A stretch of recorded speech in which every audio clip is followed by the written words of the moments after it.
And let's go ahead with the first question. This is like a traditional FMG 4 liner 5 liner MCQ. पढ़ने में time लगता है, परेशान मत होइए, हर लाइन को एनालाइज करिए, read the question only once. Life does not give second options. Similarly, FMG exam does not give multiple options, so we have to read the question only once and formulate the answer. A 30-year-old patient says traffic lights are going green is signal for him to start driving car fast and kill bad people. So that is gonna be delusion, right? Like so many times you will read, like in Germany recently it happened, a guy who drove a car into a crowd and killed people. Now they were calling it various reasons, terrorist attacks, etc. But a lot of these people who are like doing this kind of activities, like carrying a gun and then shooting people, carrying a knife into a metro station or chaku maar diya multiple logo ko, they are basically having schizophrenia. So here what is happening is delusion of reference. Delusion of reference would mean that somebody is telling him कि भाई सारी दुनिया में पापी भरे हुए हैं. पापी you understand in Hindi? That means like people who are committing sins and therefore you need to kill them. Then he's also saying that he's reincarnation of God. That reincarnation of God would mean that the guy is also having delusion of grandeur. So for diagnosis of schizophrenia, we need out of 5 features, how many features should be present for diagnosis of schizophrenia? Yes, guys, I think all of you are aware that from the diagnostic criteria, delusion तो हो ही क्या है ना. एक criteria is getting satisfied in this question. In fact, there are 2 delusions which are present here. What are the delusions? Delusion of reference, that is like he has to drive a car fast and kill people. That is the first delusion. And the second one is delusion of grandeur, that is like he is reincarnation of God. Then he's also saying that the patient is using rhyming words like sad, bad, mad. This means clang association. Clang association, basically this word clang association itself is an MCQ of your exam, that the person will be, एक तो होता है ना कि आपने उससे पूछा what is your name, John? Where do you live, John? What is your mobile number, John? That is perseveration. So lots of time in previous years he used to ask about perseveration, that is disorder of thought, but now he started asking about disorder of another thought, that is clang association present. So 2 criteria are satisfied now. Association disturbances are also there and delusion of grandeur is also there. The only critical thing in this MCQ is duration. You see, he is mentioning DSM-5 criteria. According to this, if the symptoms are lasting for 1 month, I think everybody can appreciate. Yes, guys, hit the comment button. For 1 month, we will not say schizophrenia, we will say schizophreniform disorder. The correct answer to this question is option number B. I know a lot of you will say कि sir ICD-11 के हिसाब से तो schizophrenia का cutoff is 1 month. So if this DSM-5 criteria was not given, I would have answered it as schizophrenia. But in the MCQ, if we will give you schizophrenia also and schizophreniform disorder also लिखा हुआ है, तो then based on the duration, the answer would be given as schizophreniform disorder. I repeat that again. एक तो possibility है he will write DSM-5 ICD-11. A lot of students will say, sir, paper में तो कुछ लिखा ही नहीं था. DSM-5 was also not written. ICD-11 was also not written. 1 month was given. So how do I select? भाई अगर MCQ में उसने खुद ही बोल दिया schizophrenia और schizophreniform disorder, तो वो DSM-5 के हिसाब से ही तो पूछ रहा है ना. Then you will answer it as schizophreniform disorder, which is like schizophrenia only, but क्योंकि duration कम है तो हम schizophrenia diagnose नहीं करते. Then we say the word schizophreniform disorder. देखो mania तो ये है नहीं है ना, maniac depressive, I mean anyway it's not mania, it's written major depressive disorder.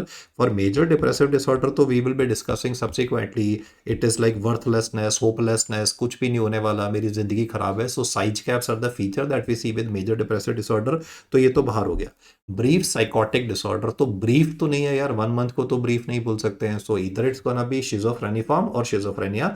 Like as I said, even if nothing is given in a question and schizophreniform and schizophrenia are given, if duration of symptoms is 1 month, schizophreniform disorder. If older than that, then answer would be given as schizophrenia. और हम कैसे बोलते हैं schizophrenia है, तो आपने picture देखी होगी ना ऋतिक रोशन की जादू वाली, कोई मिल गया, तो उसमें टिपिकल अगर आप एग्जांपल देखते हो तो you will realise that the features which are given are characteristic of schizophrenia. There are total of 5 manifestations. कैसे याद करना? हाई डेफिनेशन में याद करना. हाई डेफिनेशन मतलब हॉलुसिनेशंस एंड डिल्यूशंस. हॉलुसिनेशंस में क्या है कि ऋतिक रोशन को वहां पे एलियन था ना, जादू जो था, ही वाज अ एलियन, उससे वो बात कर रहा है, उसको उसकी बातें उसको सुनाई दे रही हैं. सो auditory हॉलुसिनेशंस. It can be any type of hallucinations, but in schizophrenia commonly are auditory hallucinations. So in कोई मिल गया, like he could hear a alien. Then belief in aliens on earth. कि भाई अर्थ पे भी एलियंस रहते हैं यार, अभी तक तो डॉक्यूमेंट नहीं हुआ, right? So that is a delusion, और like he thinks is reincarnation of God, या वो कहता है कि मैं सबको मार दूंगा क्योंकि सारे पापी हैं, people are like people are committed sin. And then should be the word disorganise speech. Disorganise speech could be like derailment, tangentiality, या फिर वर्बिजरेशन, और it can be like what I was describing perseveration. Perseveration होता है ना कि वो हर सवाल का वही जवाब देता जा रहा है, परसिवरेशन. और बहुत बारी तो the person might be exhibiting clang association. Clang मतलब मिलते जुलते जो राइमिंग वर्ड्स होते हैं उनको बोलना शुरू कर देगा. So H D high definition में hallucination, delusion, then is disorganized speech, disorganized behavior like catatonia. Catatonia means a bizarre posturing adopted by body, and then can be negative symptoms in a patient. तो कम से कम इसमें 5 में से 2 feature present होने चाहिए, और 5 में से जो 2 फीचर प्रेजेंट है उनमें से ऊपर वाले 2 में से कम एक जरूर होना चाहिए. I repeat that again. Out of 5 features in schizophrenia, 2 should be present. No, high definition मैंने बोला, hallucination, delusion तक तो ठीक है. उसके डिसऑर्गेनाइज 2 बार ही आ रहा है. 1 for speech, second is for behavior, not appearance. Not appearance, it is speech, behavior, and then should be negative symptoms. वो सब ए से शुरू होते हैं ना, ए लोगिया, कुछ बोलेगा ही नहीं, है ना, एलोगिया. या फिर लिखा होगा मतलब एनहिडोनिया, मतलब उसको किसी भी चीज में प्लेजर नहीं मिलेगा. जैसे आप मेट्रो से जा रहे हैं, आपके सामने कोई बच्चा बैठा है, वो आपको देख के स्माइल कर रहा है, तो आप भी तो देख के स्माइल करोगे ना. कोई आपको स्माइल करता है यार innocently, you will also smile back. तो यहाँ पे उसको किसी भी एक्टिविटी से प्लेजर नहीं मिलता. Routine day to day activities में भी, अपने बच्चों के साथ में, फैमिली मेंबर्स के साथ में, he has like complete lack of pleasure. So alogia मतलब होता है पॉजिटिव स्पीच, कुछ बोलेगा नहीं, चुप करके बैठा रहेगा. That is negative symptoms in schizophrenia. वो नेगेटिव सिम्टम्स क्यों होते हैं? डोपामिन की कमी से. और पॉजिटिव सिम्टम्स के होते हैं डोपामिन ज्यादा होने से. तो शिजोफ्रेनिया में डोपामिन बढ़ भी सकता है और कम भी हो सकता है. तो हमें आइडेंटिफाई करना होता है कि पॉजिटिव सिम्टम्स है या नेगेटिव सिम्टम्स प्रीडोमिनेटली प्रेजेंट है, and on the basis of that we shall be doing treatment of the patient. But anyway, coming back to the agenda, hallucination, delusion में से एक होना चाहिए. Then is disorganise speech, disorganise behaviour, and negative symptom जो कि alphabet ए से शुरू हो रहे होते हैं. इन तीनों में से भी कोई अगर एक प्रेजेंट है, जैसे हमारे केस में डिल्यूजन था, and then clang association or disorganized speech was present, so we will say that our case is having schizophrenia. But the but जो है वो इतना बड़ा है कि भाई क्वेश्चन चेंज हो गया, क्योंकि 1 मंथ लिखा हुआ है, तो हमारा आंसर हो जाता है शिजोफ्रेनिफॉर्म डिसऑर्डर. तो आप ये क्वेश्चंस को बहुत इजीली सॉल्व कर सकते हैं guys. Just you need to get a orientation, and ये तो एक सुपर इंपॉर्टेंट टॉपिक है which is always asked in the exam. मुझे कमेंट करोगे शिजोफ्रेनिया के लिए क्या दवाई देते हैं routinely? Routine positive symptoms present हैं तो क्या क्या ट्रीटमेंट देंगे? कॉमनेस्ट ड्रग जो आजकल लिख रहे होते हैं ना, लाइक शिजोफ्रेनिया का मरीज है, तो अगर पॉजिटिव सिम्टम्स होंगे तो क्या दवाई देंगे, नेगेटिव सिम्टम्स होंगे तो नेगेटिव. तो पूछा भी हुआ ना आपके एग्जाम में कि नेगेटिव होंगे तो क्या दवाई दी जाएगी. तो नेगेटिव सिम्टम्स के लिए जो दवाई दी जाती है उसका नाम होता है क्लोजापीन. अभी उसका मैकेनिज्म ऑफ एक्शन भी पढ़ाऊंगा आपको, लेकिन अभी के लिए हाई डेफिनेशन में hallucination, delusion. फिर डिसऑर्गेनाइज में 2 चीजें, क्या क्या? अपीयरेंस नहीं, स्पीच एंड बिहेवियर, जिसके लिए मैंने डेटा आपको बोला, जैसे कि मतलब बिहेवियर में तो जैसे बिजार पोस्टरिंग होगी, catatonia, and then is the negative symptoms. Yes guys, I was waiting. Antipsychotic तो बच्चे ब्रॉड टर्म हो जाती है ना. What you need to tell me specific answers कि भाई दवाई क्या देते हैं. Yes yes. क्या दवाई देते हैं? रिस्पेरिडोन देते हैं. पेशेंट दवाई नहीं खाना चाहता, आपने गोली लिखी, खा ही नहीं रहा, उसकी वाइफ कह रही सर ये तो दवाई नहीं खाते, है ना, बहकी बहकी सी बातें करते हैं. कह रहे हैं कि मेरे यहाँ एंटीना है, पुतिन से मैसेज आया है कि आज रात को न्यूक्लियर वेपन होगा, और इधर वाला जो एंटीना है उससे प्रेसिडेंट ट्रंप से कनेक्शन है. ट्रंप ने बोला है कि अगर तूने न्यूक्लियर वेपन छोड़ा तो हम तो बाकी मतलब सारी कंट्रीज को ख़त्म कर देंगे. तो मतलब वर्ल्ड के लीडर्स के साथ में बात कर रहा है. Yes yes, what is the common drug that will be used? अगर वो दवाई नहीं खाना चाहता तो इंजेक्शन लगाएंगे ना. कौन सा इंजेक्शन लगा सकते हैं? What injection can be given to schizophrenia patient जो दवाई नहीं खाता है? हम तो रेस्पेरेडॉन लिखते हैं मोस्ट ऑफ द टाइम, तो हम पेशेंट नहीं लेगा तो फिर क्या करेंगे? इंजेक्शन किस चीज़ का लिखोगे? यस गाइस, ये सारी चीज़ें पूछी हुई है ना कि पेशेंट है शिजोफ्रेनिया का, वो दवाई खाता नहीं है, तो फिर डॉक्टर किस चीज़ का इंजेक्शन लगाएगा? ये तो ये तो मतलब 2 हफ्ते में एक बार लगने वाला इंजेक्शन है ना. कई बार मतलब महीने में एक बार भी ज़रूरत पड़ सकती है, मतलब डिपेंडिंग ऑन द सिवेरिटी, मतलब 1 मंथ हो सकता है या फिर 2 मंथ हो सकता है. Then the injection we will give is fluphenazine for the patient. But these are some of the common features that you should be knowing कि शिजोफ्रेनिया के डायग्नोसिस के लिए कितने फीचर होने चाहिए. पहले तो 2 आउट ऑफ 5, और सबसे इंपॉर्टेंट है कि HD में से कम से कम एक जरूर होना चाहिए। कॉमन जो हॉलुसिनेशन होती है वो तो आपको पता ही है, दैट इज अ ऑडिटरी हॉलुसिनेशन, जिसको सेकंड पर्सन थर्ड पर्सन भी बोलते हैं। अभी डिस्कस करेंगे what is second person, what is third person hallucinations. चलिए जी, we sorted for question number 1, the answer to this is option number Bombay. Reason मैंने बताया 1 महीने के क्राइटेरिया के बेसिस पे। तो अब दूसरा सवाल पे चलते हैं। Again a typical FMG exam question, और ये तो क्वेश्चन पता है नीट पीजी में भी आया था। आपके एग्जैक्ट जून वाले सेशन का पेपर का, ये एग्जैक्ट जो पिछले साल जून का पेपर है उसका वर्ड टू वर्ड क्वेश्चन है, ये रेप्लिकेशन है। And this came in NEET PG also, जो उसके एक हफ्ते बाद हुआ। तो एफएमजी के जितने 5 क्वेश्चन थे साइकेट्री के, एग्जैक्ट नीट पीजी में आ गए। तो जिन्होंने डिस्कशन सुन लिया था मेरा, उन्होंने तो नीट पीजी में रैंक एकदम से ऊपर उड़ गई उनकी। Okay, 40-year-old man is brought to the hospital by a social worker. He is living on the streets of busy market in Delhi in a disheveled condition. तो ये पेशेंट एक भिखारी के जैसे, एक वैगाबॉन्ड के जैसे सड़क पे पड़ा हुआ था। तो किसी ने इंस्टाग्राम वीडियो बना लिया, सोशल मीडिया पे डाल दिया कि इनकी मदद करें, ये व्हाट्सएप नंबर है। एंड लाइक आजकल चलता है ना campaign, you know this man is living alone on Delhi roads and he is in such a bad state. तो वो वीडियो उनके घर वालों ने देख लिया, जो इसके ओरिजिनल इस पर्सन के घर वाले थे। तो वो आगे कनेक्ट करके वो कहते जी ये तो दुकानदार था, ये तो एक टीचर था हरिद्वार में, और फिर अर्थक्वेक आया और उसके बाद से ये गायब हो गए। हमने पुलिस में कंप्लेंट लिखवाई, पुलिस स्टेशन में जाके पूछा, कह रहे पता नहीं कहाँ चले गए।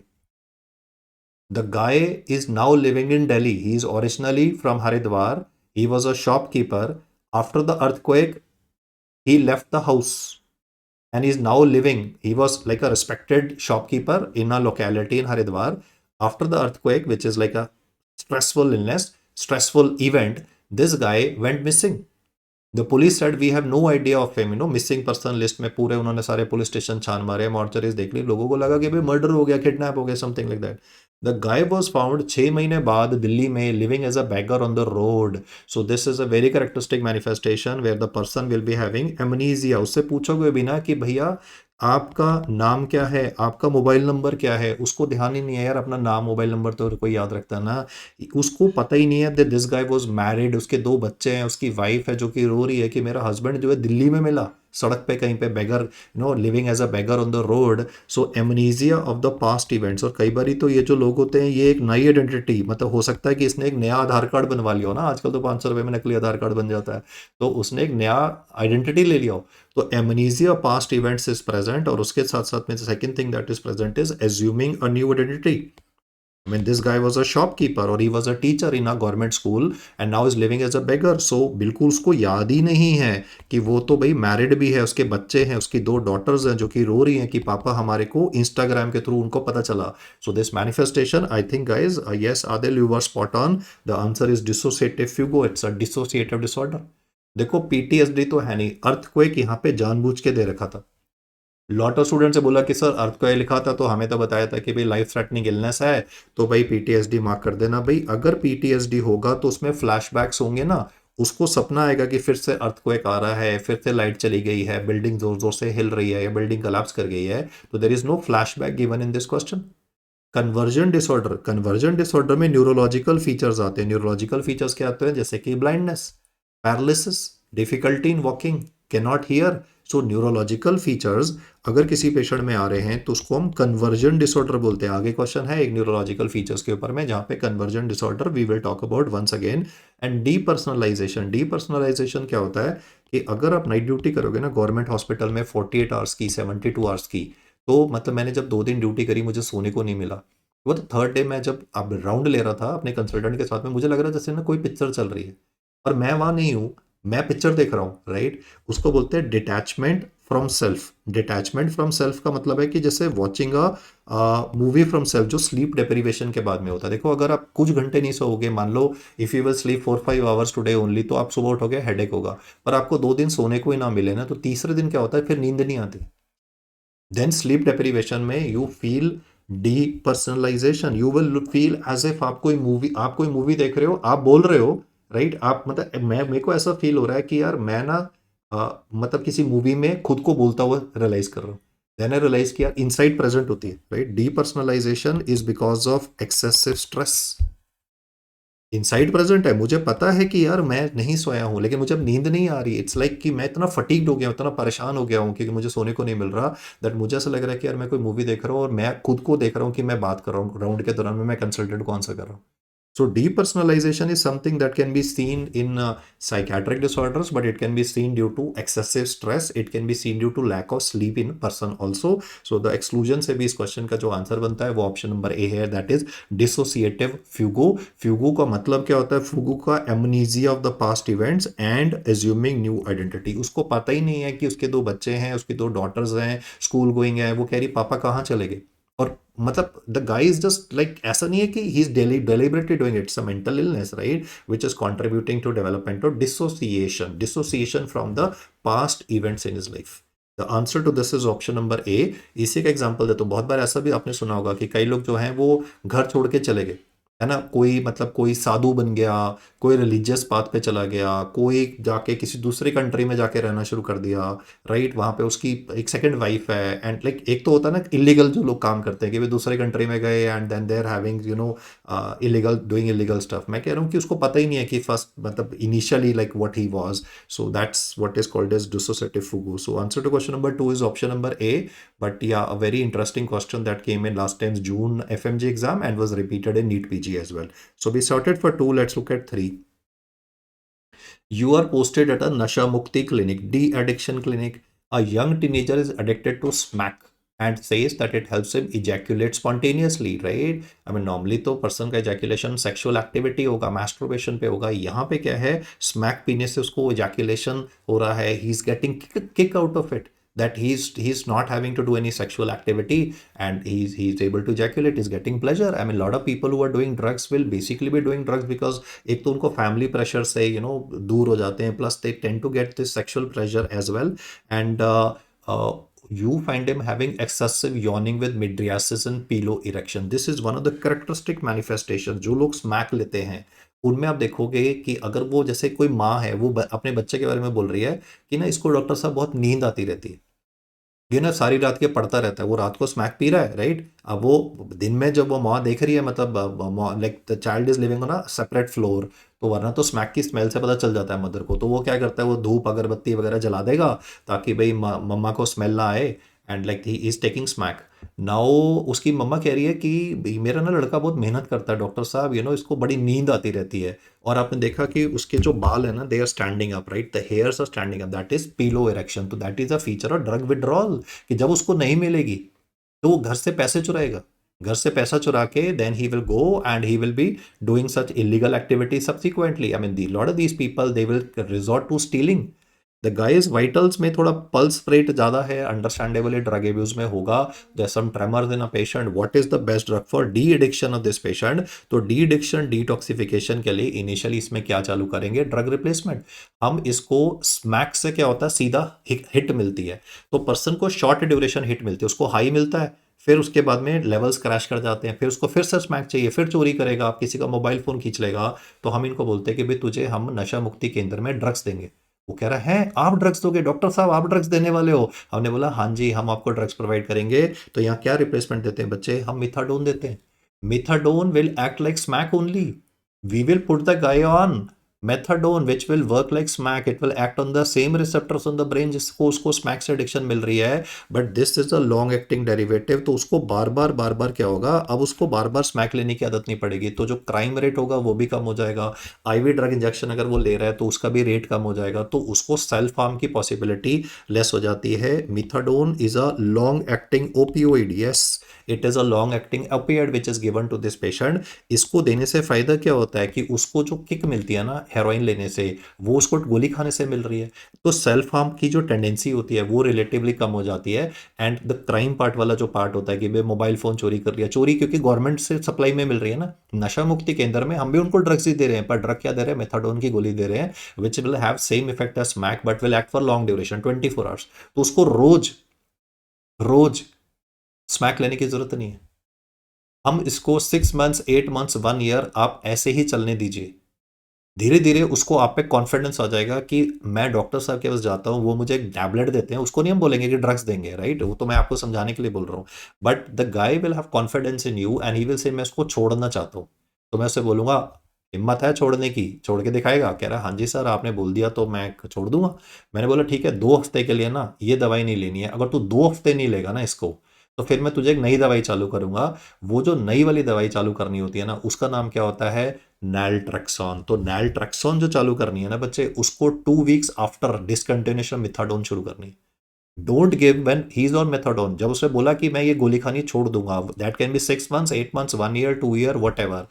व्हेन ही सेज मैं छोड़ दूंगा, उसके 2 वीक्स के बाद में you will start the guy on naltrexone. Naltrexone क्या करता है? उसके बाद में वो म्यू रिसेप्टर्स को ब्लॉक कर देता है, जिससे क्या होता है कि अगर वो हीरोइन लेगा भी, because these guys will be roaming around in the same social circle, तो उसके फ्रेंड्स बोल रहे हैं भाई तू पागल है, चलना नशा करते हैं फिर से, तो he can go back to relapse. Almost 90% relapse rate होता है। If you don't want that guy to relapse, उसको मिथाडोन पे चलने दो जब तक उसका पूरा कॉन्फिडेंस आपके ऊपर ना हो जाए। जब पूरा कॉन्फिडेंस हो जाए, बोले इसको बंद कर दे 2 हफ्ते के लिए और मेरे पास दोबारा आई हो, तो जब दोबारा आएगा तो क्यों आएगा, तब उसको स्टार्ट करेंगे क्या? Second treatment, naltrexone to be started, क्योंकि नैलट्रेक्सोन म्यू रिसेप्टर्स को ब्लॉक करती है, जिसके ऊपर स्मैक असर करती है। तो अब अगर ये अपने सोशल सर्कल में वापस जाता भी, उसे कहता है चल चल हम स्मैक लेते हैं ना, मजा मजा करते हैं, आते को जॉइंट पिलाते हैं, तो the guy will not get that kick.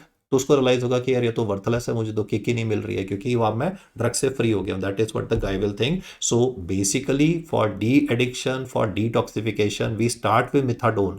There is no upper limit कब तक मिथाडोन देना पड़ेगा। 6 मंथ्स हो सकता है, 1 ईयर हो सकता है, 2 ईयर हो सकता है, 3 ईयर हो सकता है। Let him gain confidence in you, then ask him to stop it for 2 weeks. और 2 वीक्स के बाद में फिर क्या स्टार्ट करना है? Naltrexone. That naltrexone will basically block the mu receptor and this will prevent the mu receptor is blocked, so there would be no effect of heroin. तो अगर वो उस सर्कल में वापस जाता भी है, अगर उस सर्कल में वापस जाता है भी, बोलते हैं अब तुझे हम ज़्यादा हाई क्वालिटी का सामान देंगे, फिर भी वो हाई क्वालिटी का सामान असर ही नहीं करने वाला, बिकॉज म्यू रिसेप्टर्स ब्लॉक हो जाते हैं।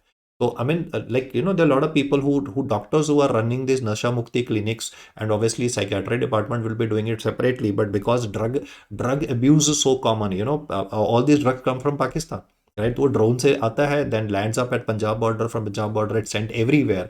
Every rave party, Delhi, Goa, Mumbai, anywhere you go, all these drug parties में drugs are easily available. I mean the Gen Z is taking it and they're feeling very cool about it कि भाई drugs ले रहे हैं, we getting a high and सारी रात party चलेगी and stuff like that. But then party करनी है सारी रात तो भाई अपनी स्टैमिना पे करो ना भाई, why to take drugs and then do a party? But then you understand that nowadays people get influenced, and therefore like our role as doctors come in, that is education. And the correct answer for this question is not option number A, it is option number C. Naloxone is given for opioid overdosage. अगर ये यहाँ पे overdose कर गया होता and the question had mentioned that the person is having pinpoint pupils and the respiratory rate of the patient is like, I'll just symbolically draw it, right? अगर उसमें लिखा होता pinpoint pupils, साथ में लिखा होता है respiratory rate depression is present in a patient, कि उसकी सांस कम हो गई है, उसका बॉडी टेम्परेचर कम हो गया है। So pinpoint pupils, respiratory rate is less, temperature is less. Pinpoint pupils stroke में भी होते हैं, याद रख लेना, पिन पॉइंट पीपल्स तो स्ट्रोक में भी होते हैं। तो सीधा मत बोल देना कि ओपेड ओवरडोज से जाए, स्ट्रोक का मरीज ना हो ना, बट वहां पे रेस्पिरेटरी रेट बड़ा होगा ना, चेन स्ट्रोक्स ब्रीदिंग होती है। Got it? No, brainstem stroke में तो chain strokes breathing होती है. So the answer in this case is not naloxone anyway. The answer is option number C. First gain confidence, give him methadone, long term, long acting drug for as long as he wants.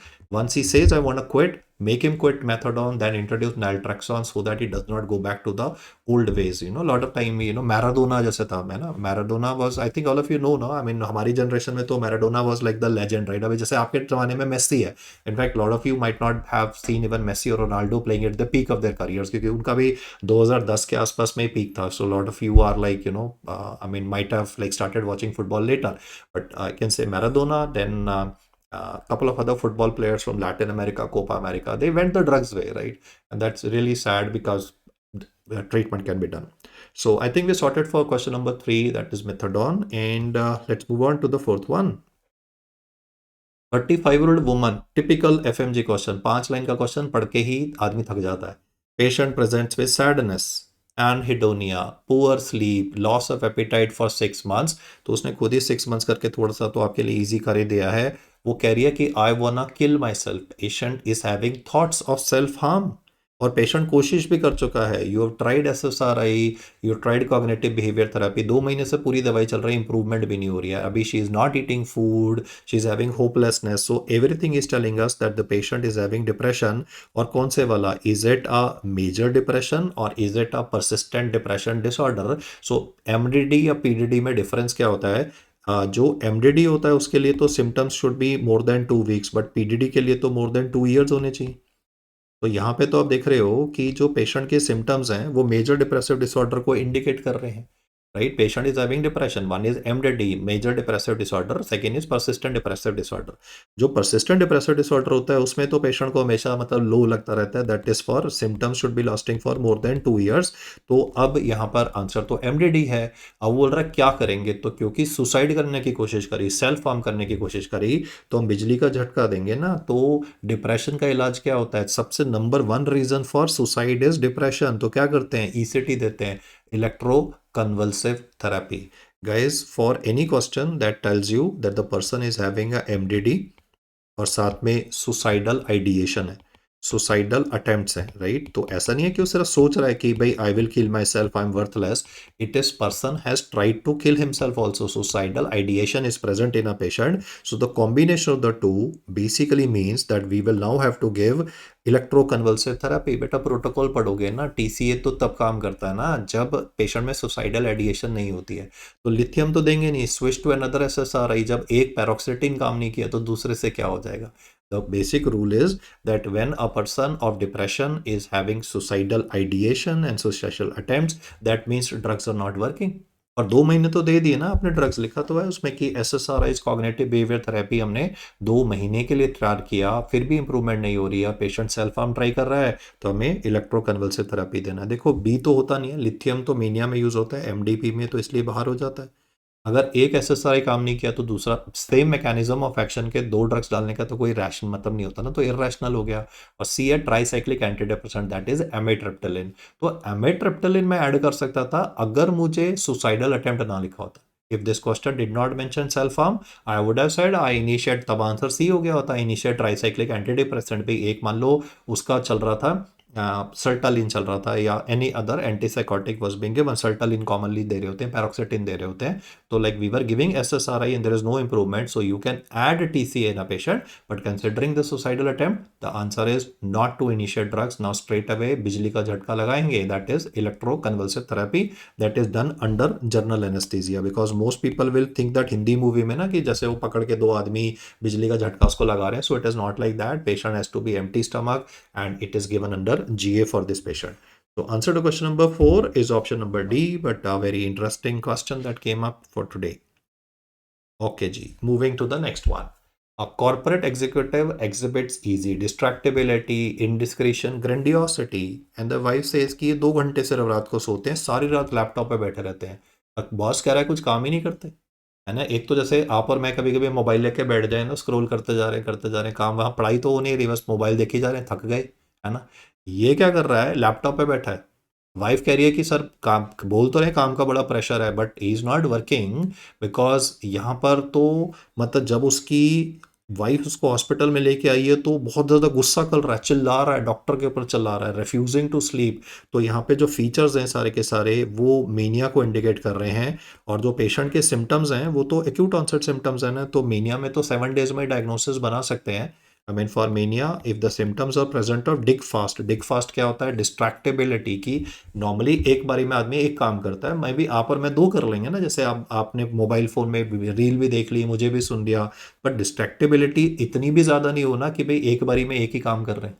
You and me can do multitasking. Distractibility में क्या है, वो कभी mobile देखेगा, कभी laptop पे देखेगा, कभी कपड़ा चेंज करने की कोशिश करेगा, so he keep on like moving from one part to another. Then would be impulsivity, कि भाई आपने क्वेश्चन पूछने से पहले ही वो आंसर करता जा रहा है। जैसे इस पेशेंट की कॉर्पोरेट एग्जीक्यूटिव की सेल्स मीटिंग है, तो सेल्स मीटिंग में जब टर्न आती है तो आदमी बोलता है, पहले से ही बोलना शुरू कर दिया। Then he's thinking that he's reincarnation of God, so grandiosity, he thinks he's the richest guy on the planet, चाहे फटे हुए कपड़े डाल के आया मीटिंग में, है ना, अनकेप्ट है, but he thinks that he's very very rich. Flight of ideas, कि मैं सुपरमैन भी हूँ, मैं ईरान और अमेरिका की लड़ाई भी रुकवा सकता हूँ। मैं चाहूँ तो पुतिन से बात कर लूँ, मैं चाहूँ तो अभी मेरी जो म्यूनिसिपैलिटी में पानी, गंदा पानी आ रहा है, राइट, तो मैं उसको ठीक करा दूँ, अभी पॉलिटिशियन से बात करके दिखाऊँ मैं आपको, right. So he is shifting from geopolitics to local politics and then will start talking about his office. So flight of ideas, भाई आइडियाज तो हम सबको आते हैं, लेकिन ऐसा तो नहीं ना कि हम एक आइडिया से दूसरे पे जंप करते रहते हैं। And suddenly he starts talking about, let me से, कि एनिमल केयर के बारे में बात कर रहा है कि अभी तो सुप्रीम कोर्ट ने बोल दिया कि भाई डॉग्स को खाना नहीं खिलाना, तो भाई मतलब ओपन एरिया में ऐसे नहीं खाना खिला सकते, ये तो गलत है, right. He is may be an animal lover, right. So he might start talking about pets. तो आप कह रहे हो कैसा बंदा है यार, अभी पहले बात कर रहा था ईरान और यूएस की लड़ाई की, फिर लोकल पॉलिटिक्स में चला गया, फिर अभी डॉग्स की फीडिंग के ऊपर में आ गया। So is jumping from one idea to another and then the activity of the patient is increase, goal directed, कि वो बहुत ज्यादा काम करने की कोशिश कर रहा है, दो he may not be able to achieve that, goal directed है, गोल अचीव नहीं किया। ध्यान से समझ लेना, एक होता है गोल डायरेक्टेड कि मैं पढ़ रहा हूं, मैं बहुत ज्यादा पढ़ रहा हूं, भाई पढ़ाई तो हो नहीं रही ना, मैं बैठा हूं सिर्फ, लेकिन मेरे दिमाग में कुछ नहीं जा रहा। तो goal directed does not matter, it is the target achievement that is important.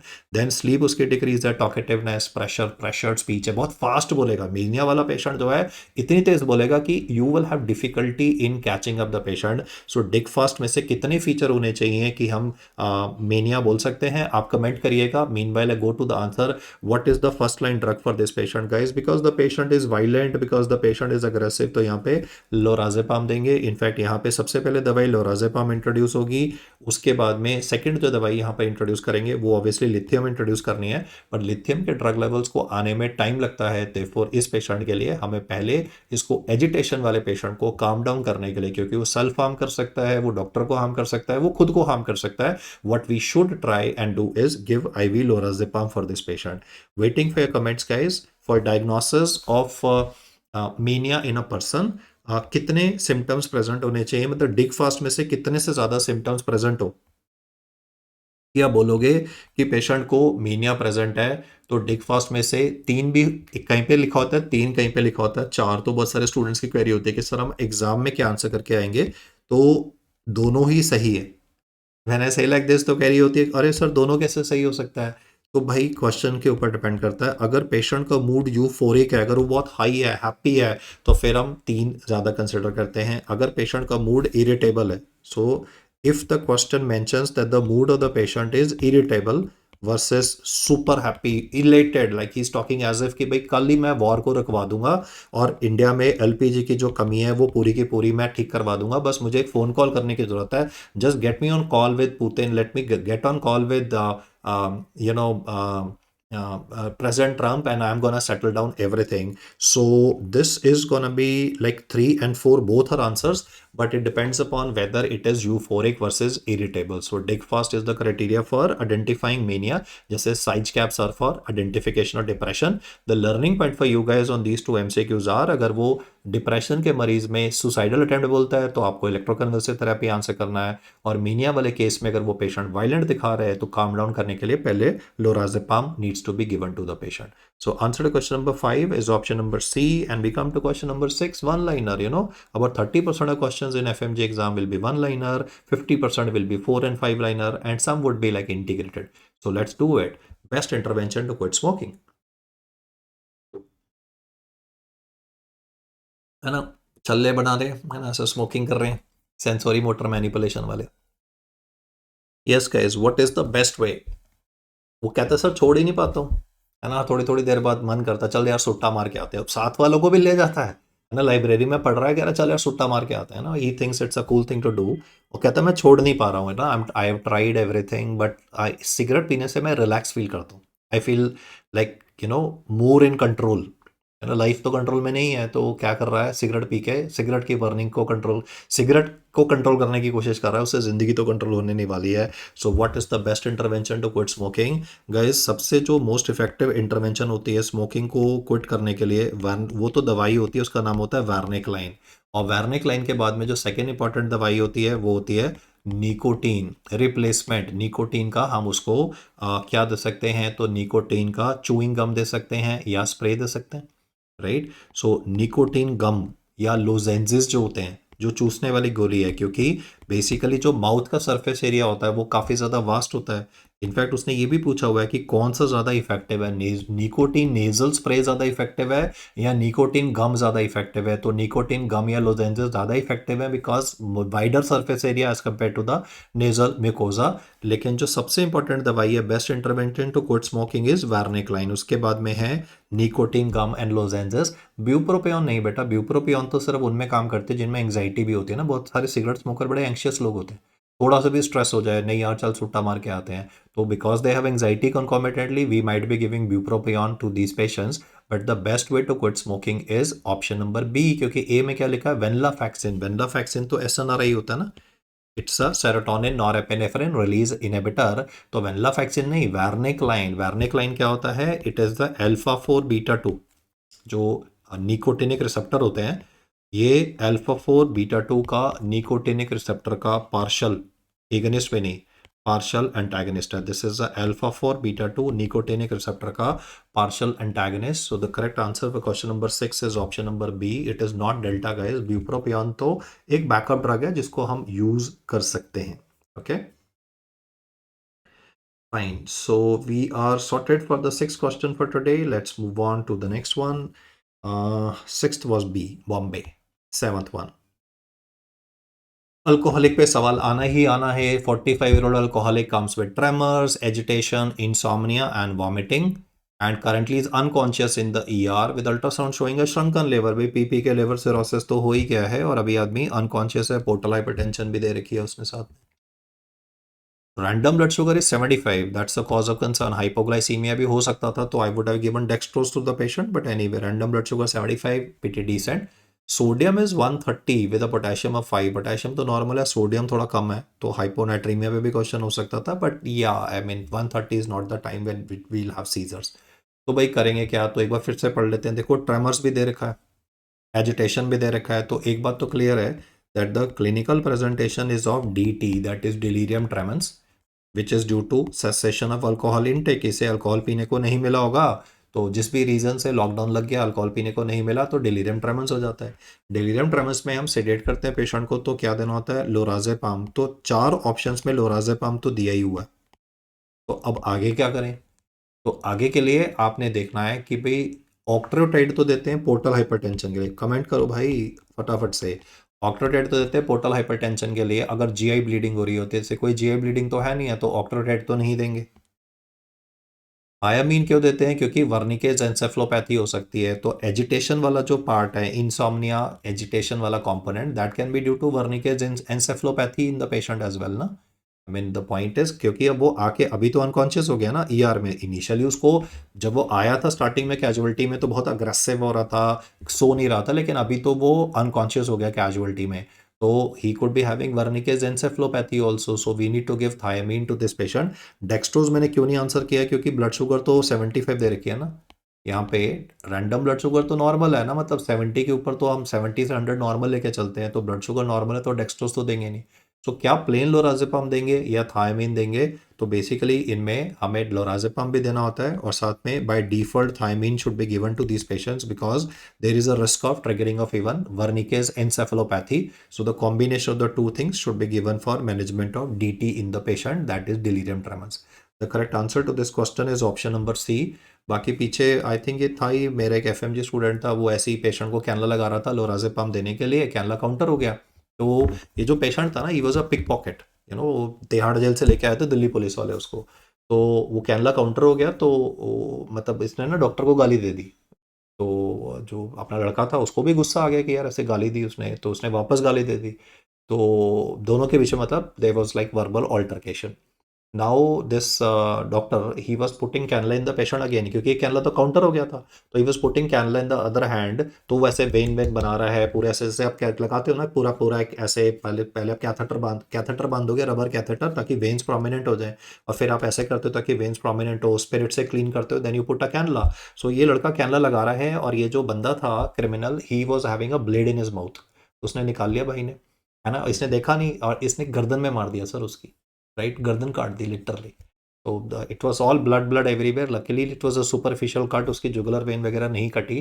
तो यहाँ पे एक इंपॉर्टेंट पॉइंट है, restrain the patient, tie the patient to the hospital bed, otherwise ये पेशेंट्स बहुत ज़्यादा वायलेंट हो सकते हैं and they can harm the doctor as well. In fact Kerala में भी ऐसा ही केस हुआ था, where the guy had, this was a lady doctor and he stabbed the lady doctor in the neck with a knife. वो surgical वहाँ पे पड़ा होगा, ब्लेड पड़ा था तो काट दिया उसने उसका गला।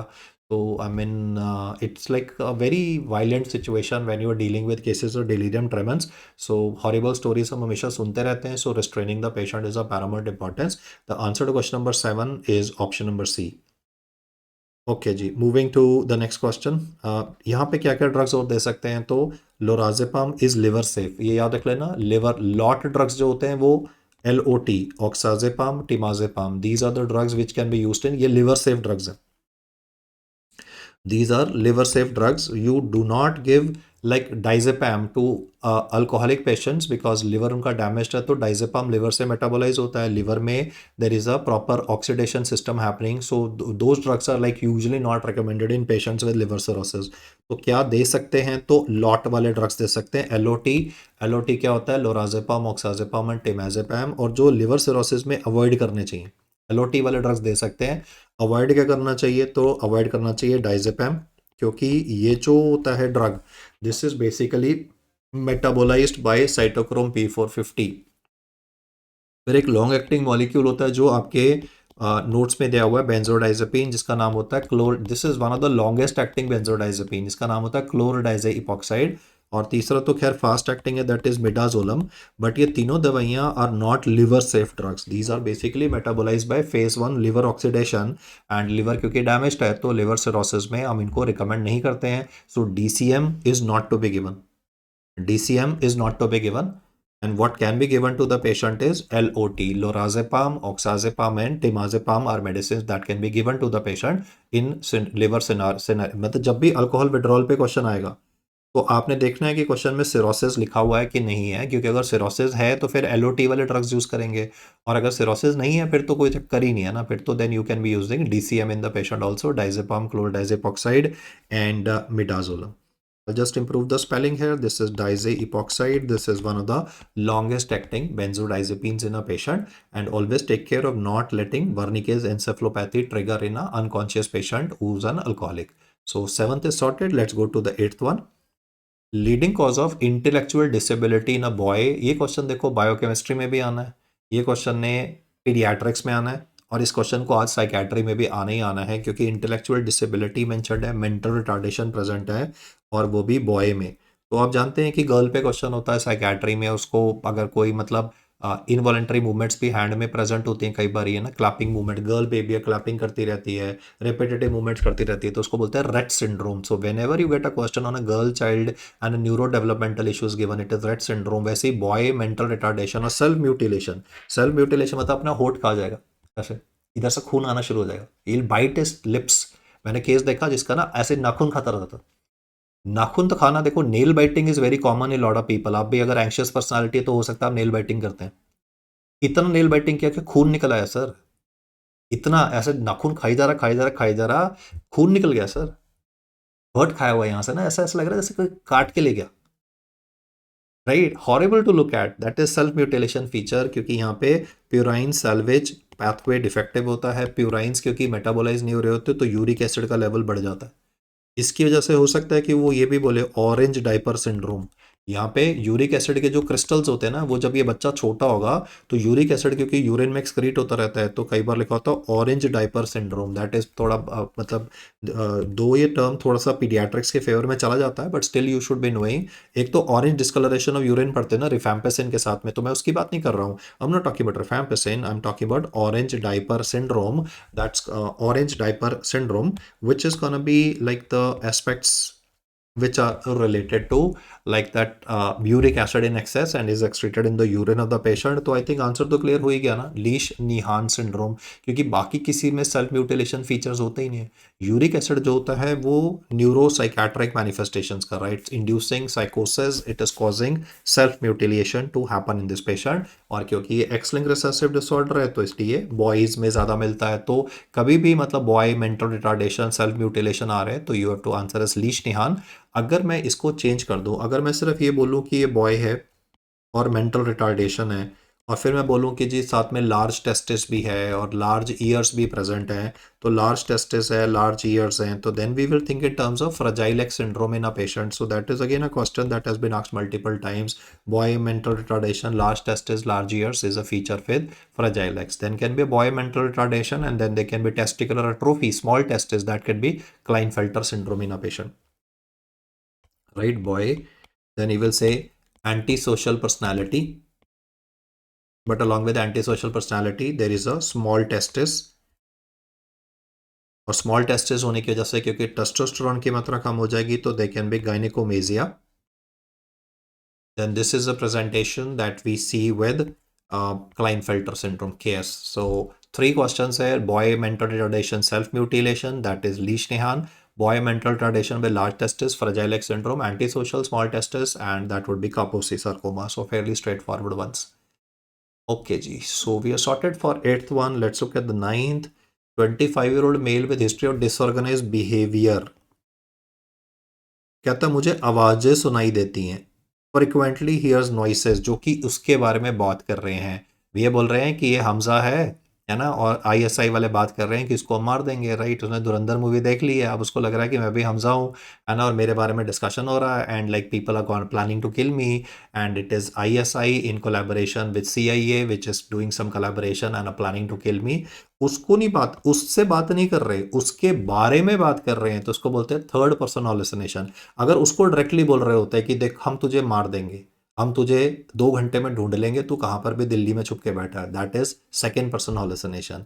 But when they discussing about him, that's gonna be a third person hallucination. So answer to question number 9 is because it is written that they are talking to each other and are plotting to harm him. They are not directly addressing the patient. Then I will say this is third person hallucination.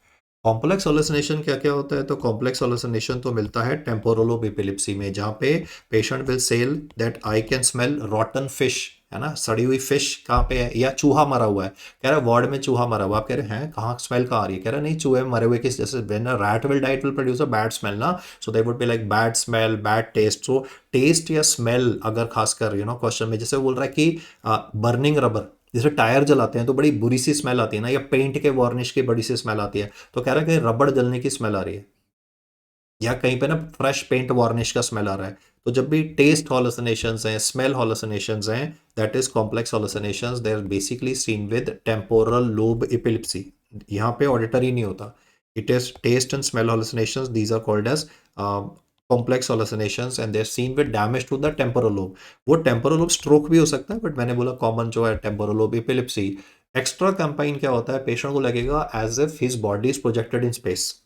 वो कह रहा है इसमें वो depersonalisation वाली बात नहीं बोल रहा मैं. एक तो हो गया I am watching a movie and I can watch myself talking to my consultant, that's a separate issue.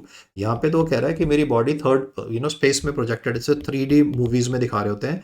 So body projected into space, like that is like what you call as extracampine out of body experience, इसको बोलते हैं. That is extra कैंपाइन hallucinations. So answer to question number 9 is option number A.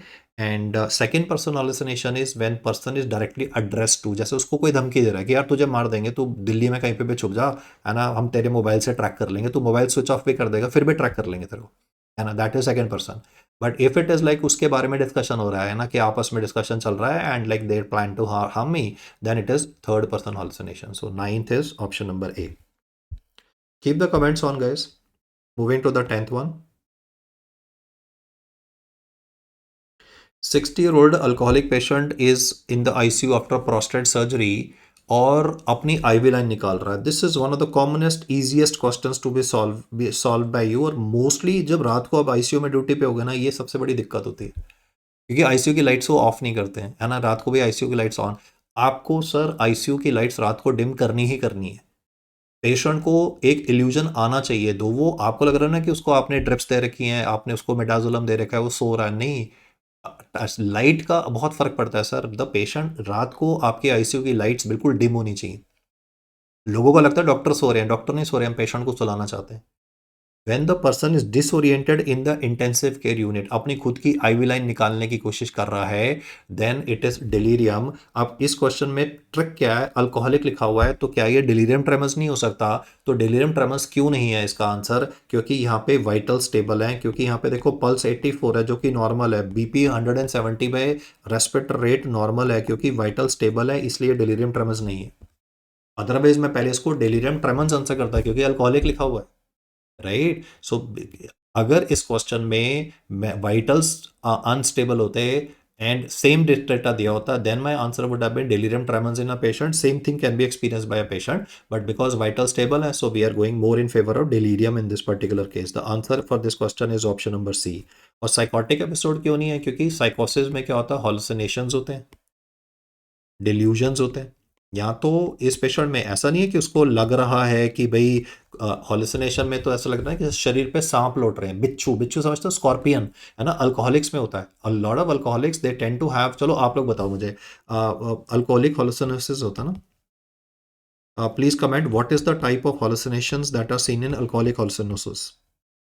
Acute stress reaction तो यार जैसे अभी FMG exam में उन्होंने बोल दिया 2 साल की इंटर्नशिप करेंगे, फिर कहते 3 साल की कर देंगे, है ना, तो हम सभी परेशान हो गए ना यार।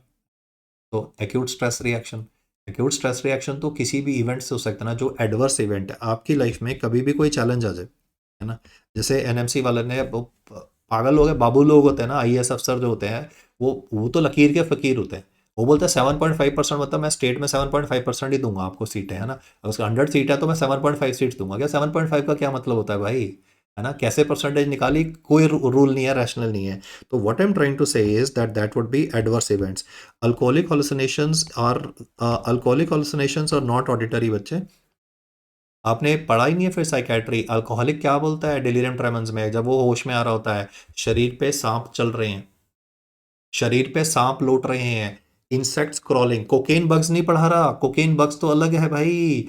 देर इज, कहता है I went to hell, I could feel insects crawling under my skin, है ना, ऐसे बोलते हैं ना, नरक में जाओगे, you go to hell and there are insects crawling under your skin, you can feel that creepy crawly sensation, insect snakes crawling on your body, scorpions crawling on your body. So alcoholic hallucination first होता है tactile, it is not auditory, auditory भी होता है लेकिन बहुत rare है।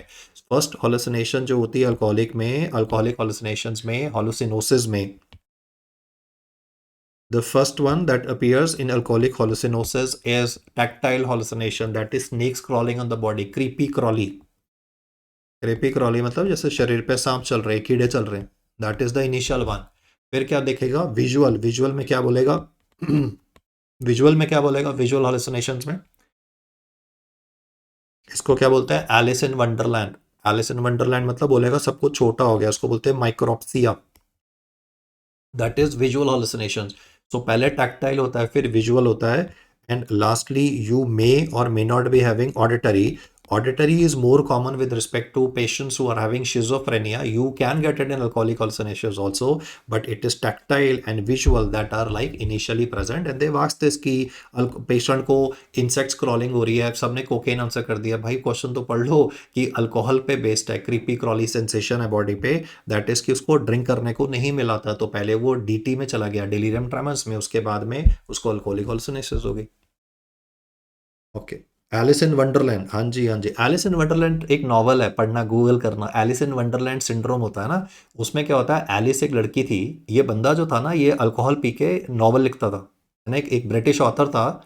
जैसे आपने वो तो देखी है ना, यार वो जिसपे वो विचेज नहीं होती, वो झाड़ू पे वो विचेज उड़ती रहती हैं, हाँ, तो एक तो वो फीमेल, मैं राइटर का नाम भूल गया यार, जिसके बेसिस पे वो पीछे एक मूवी आती थी जिसमें वो लड़का होता है, वो जादू सीखने के लिए जाता होता है, समझ गए, मैं आई थिंक, मेरे को मूवी का नाम नहीं ध्यान आ रहा, राइट, तुम्हारी जनरेशन की मूवी है, राइट। तो पहले जो मतलब या Harry Potter, yes yes yes, तो हैरी पॉटर से एक स्टेज पहले जाओगे ना, तो उसमें क्या होता था, एलिस इन वंडरलैंड सिंड्रोम। तो एलिस इन वंडरलैंड में क्या था, वो दारू पी के ना वो नॉवल लिखता था, उसमें क्या था, सब कुछ छोटा हो जाता, that is micropsia, micropsia, that is called is Alice in Wonderland syndrome. तो आंसर इज, या Harry Potter is the latest version उसका, हमारी जनरेशन में वो होता था Alice in Wonderland. Okay, so we are sorted for the current question, guys. The answer to this question is option number C.